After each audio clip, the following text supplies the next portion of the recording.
All right. Good day, guys. How are you doing? Today is Father's Day, a day in which we celebrate our fathers. I hear some people using the term Fathering Day, but I don't like it. I don't like it because only a man can be a father. There's no way a mother can be a father. So when you're wishing a woman Father's Day, or saying to a woman Happy Fathering Day, well, maybe the Fathering Day can go for the stepdaddies or so, but telling a woman Happy Father's Day or telling a man Happy Mothering Day on Mother's Day, I understand what you're saying, but no. But such is life. That's a language. We use the language in many different ways, alright? But today is Father's Day, and of course, that's been a wonderful day. Here I am. I'm making a sermon. I'm writing a sermon with Ruth, the story of Ruth, Ruth 1, chapter 1 to 14. Just looking at the decision making between Orpah and Ruth. One decided to stay, one decided to go with Naomi. Just looking at the decision making alone.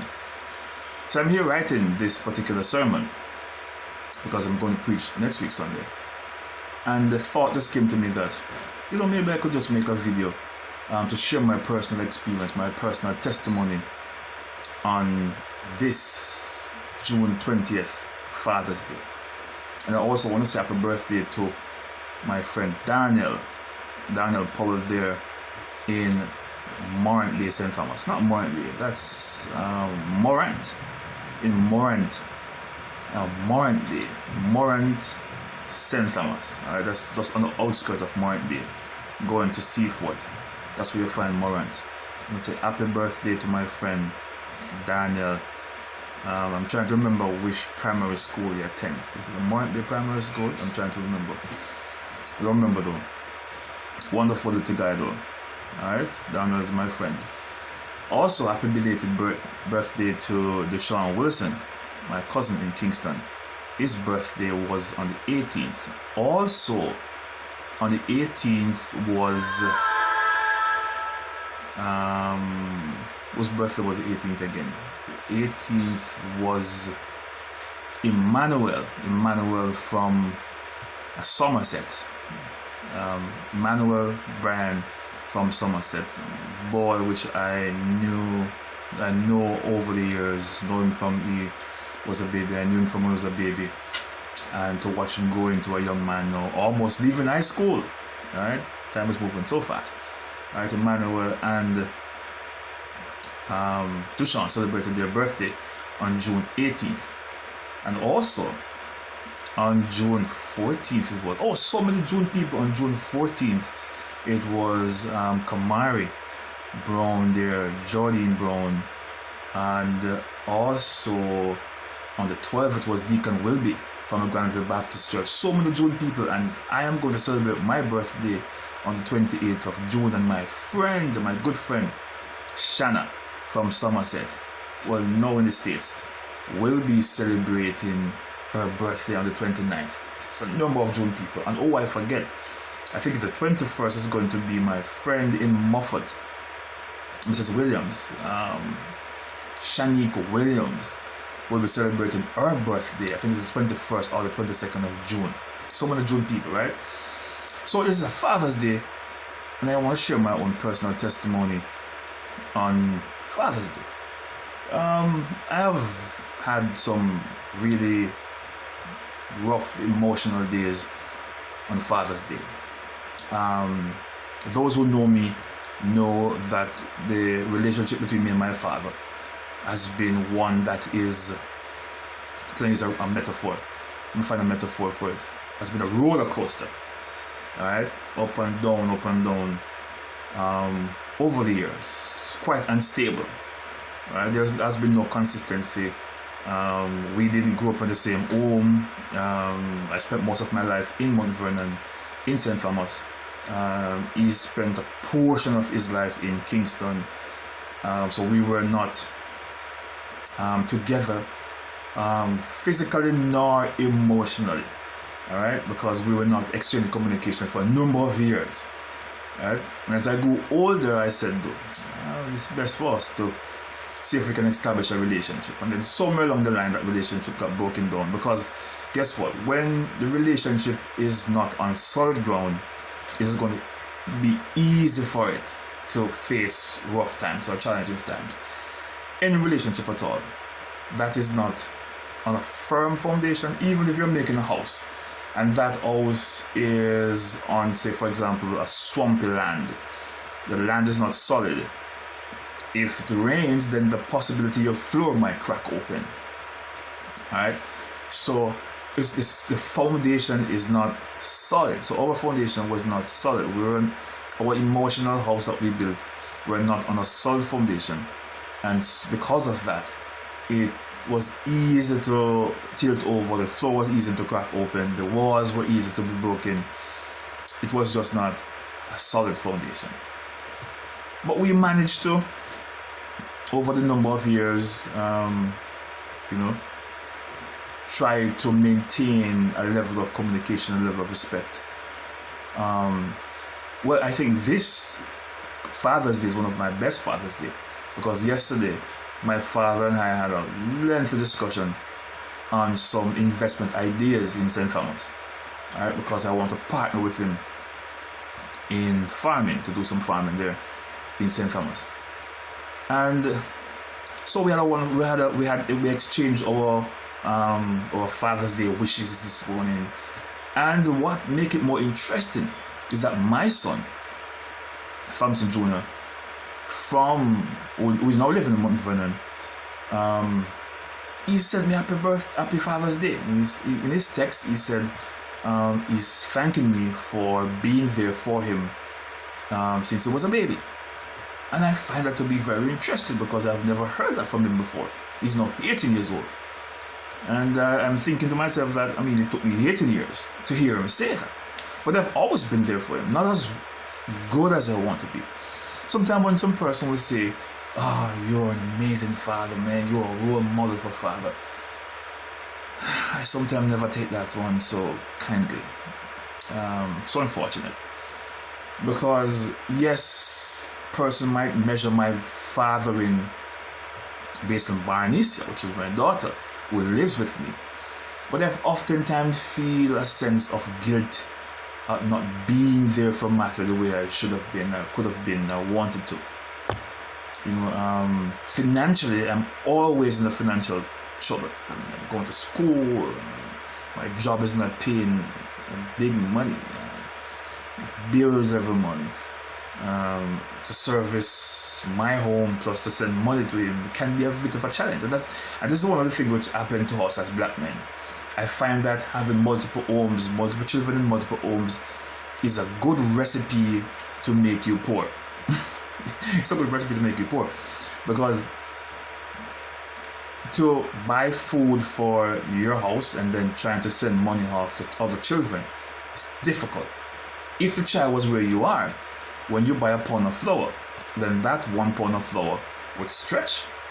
That 1 pound of rice would stretch. That 1 tin mackerel, that 1 tin of beef, or that 1 pound of chicken, or whatever it is, would have stretched. And I'm using pound as a basic measurement, right?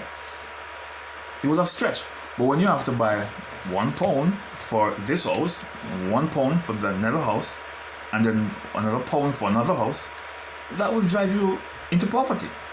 All right? Especially if you want to be a good father. And that's the reason why I find that a number of fathers, they run away from their responsibilities, because financially it is draining.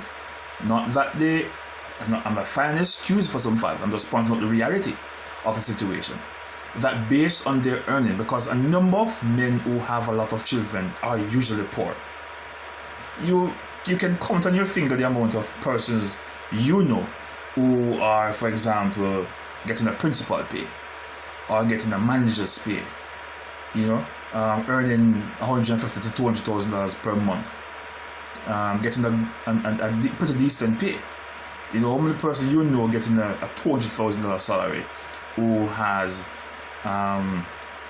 4, 5, 6 children with 3, 4 different baby mothers? You don't really find that. You find persons who are getting like $250,000 a month for the pay, $300,000 a month for the pay, have like one child, or maybe two.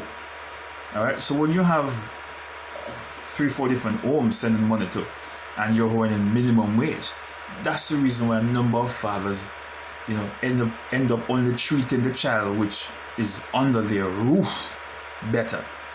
All right, because the one under your roof is eating what you're eating and drinking what you're drinking.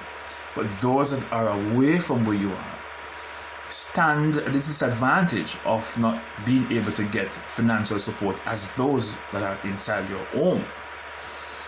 So it's a bit challenging. So I have faced my own economic challenges. I mean, I'm always going to school. School costs money. All right, a bachelor's degree right now is costing like $1.5 million. It's over $1 million right now to do a bachelor's degree. All right, so if you're thinking about going to school, if you're thinking about going to college or university to do your bachelor's, you have to think at least within the range of $1 million, and that is not even including traveling. All right. So I'm always going to school though, so there's always this added expense, and then I've never been able to get a good salary where I can say yes, I can put away something good, or I can have a good saving. It's always calculated out. Like for example, rent, traveling expenses, my daughter's expenses, then my wife have other bills to take care of, and we have so many things to take care of, and then you are trying to put away something so you can be able to pay your fare to get to the next paycheck, and you find yourself living from paycheck to paycheck, and your budget is from paycheck to paycheck. So even though I tried to be as good as I can, I was not as good as I wanted to be. I wanted to be a better father in terms of not just being father in terms of financial assistance, but not being able to even there emotionally, because I was not the one who taught him how to tie his shoes days. When I was in Mount Vernon, when I lived in Trinityville, in Mufford, it was a visiting relationship. I would go up to Mount Vernon and I come back down. We were not like living under the same roof, so I was not able to teach him how to tie a tie. I was not the one who taught him how to brush his teeth. I was not the one who showed him that that foot of shoes is not going on the right foot, and all those basic things. I was not there to see him change teeth. I was not there to wipe his nose, wipe his bottom. I've purchased a number of Pampers. When I was working in Morant Bay at Western Union, of course, I was purchasing Pampers from Conrad. And those who know Morant Bay know Conrad used to have his store at the plaza before he moved on to that big, beautiful store has. Proud of him for that. But when he had his store down at the plaza, I used to purchase from him every fortnight when I get paid. I would purchase the big tin of Lasco. Lasco used to make baby feed. I'm not sure if Lasco still make those big baby feed, a big bottle of baby feed. And I used to buy Pampers by the case. So I used to buy it every time I get paid. I normally buy that first before even buying anything for myself. So I was always there, trying to be, but not there as the way I wanted to be, or I should have been. I was supposed to be the one to wipe his nose. I was supposed to be the one to change his Pampers. I was supposed to be the one to watch him changing his teeth. He was supposed to come to me to say, "Oh, look, my teeth just fell out." Like Barnice, when she changes, whenever time she changes a tooth, she bring it to me. I see it and then watch it grow. I watch a new one grow. I've never been able to see that with him. It's always just, I see him for a few minutes and then he's gone again. So I was not there as all I want to be. But I'm open to him. Now he's 18 years old. I'm open that the next portion of his life, we can develop a relationship where we can make up. There's no makeup really. There's no really makeup, but at least get a fresh footing where I can be there, to gain his trust, to gain his love, to gain his respect, So And what I find though is that it seems as if sometimes these things are generational. Like, I've never seen my father and his father having a conversation. I've never seen that before. I've never seen my father and his father sitting down on the veranda, exchanging ideas. Never. A matter of fact, I've never seen my grandfather and any of his sons having a relationship, having a conversation. And I realized that my father and I didn't have that good relationship either, because he went to Kingston, and I didn't see where he was as you could say as audacious, as enthusiastic, as adamant, as persistent of a relationship as I was to Matthew. I did not get that. Maybe he had it in his mind, but it was not expressed. I did not get that impression that he wants a relationship with me the way I want a relationship with Matthew. And so our relationship was not good.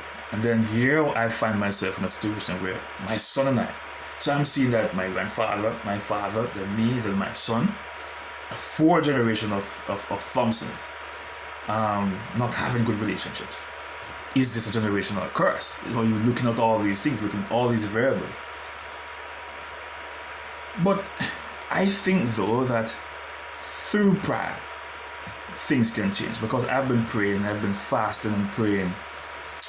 We fast 2 times a week. We fast on Wednesday for healing and breakthrough, and we fast again on Friday for family breakthrough. So we have 2 different fasting. One just for those who are ill, my friends, my families who are ill or are not feeling well. We fast and pray for a breakthrough for them. I myself also recovering from my own illness. And so on Fridays now we fast and pray for family breakthrough. Family breakthrough because we want to see the family come together. We want to see the mother and daughter relationship. We want to see the father and son's relationship. We want to see the siblings and siblings relationship, me and my sisters, my wife and her brothers.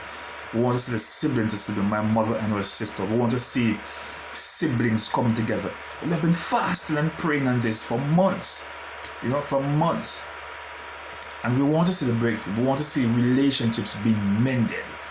I want to see me and my father having the relationship that we ought to have. I want to see me and my son having the relationship that we ought to have, we're supposed to have.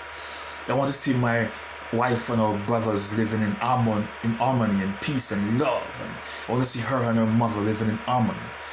Me and my mother continue to live in harmony. The family just coming together. Yes, everybody will not come together, but you want to pray that generational curse are broken. You want it to stop with you. If a generational curse is marriage in a family, where a person are not getting married, let it stop with you. If a generation curse is like there's always rape with teenage girls in my family, let it stop with you. Let the generational curses stop with this generation. So you're saying to yourself that, look, I'm going to fast and pray on it. So sibling disparity, siblings against sibling, it's going to stop with me. I'm going to try to do my best to ensure that the next generation does not have this relationship. Our father and son relationship, I want it to stop with me, so the next generation does not have that same experience. So it is a roller coaster. Life is a roller coaster. But today, as Father's Day, I would say it's a wonderful day. It's a marvelous day. I am seeing where God is moving. God is working. God is responding to my prayer. Things are coming to place, not as fast as I want it to be, but through patience and through diligence, I think great things can be achieved. And I can do all things through Christ who strengthen me. And if Christ is in the vessel, you can smile at the storm. So happy Father's Day to the fathers out there, whether you're a stepfather or whether you are a biological father. I want to wish you a happy Father's Day, and that you continue to do your best. What you're doing might not be what you want to do or you can do, but let it be known that you tried. Let your son, your daughter recognize that you made an effort. Let them not say you don't care. You might not be able to give the financial support you want to, but send a text message, call, show some kind of interest. Try to be there. And, you do what you can do and let God do the rest. God bless.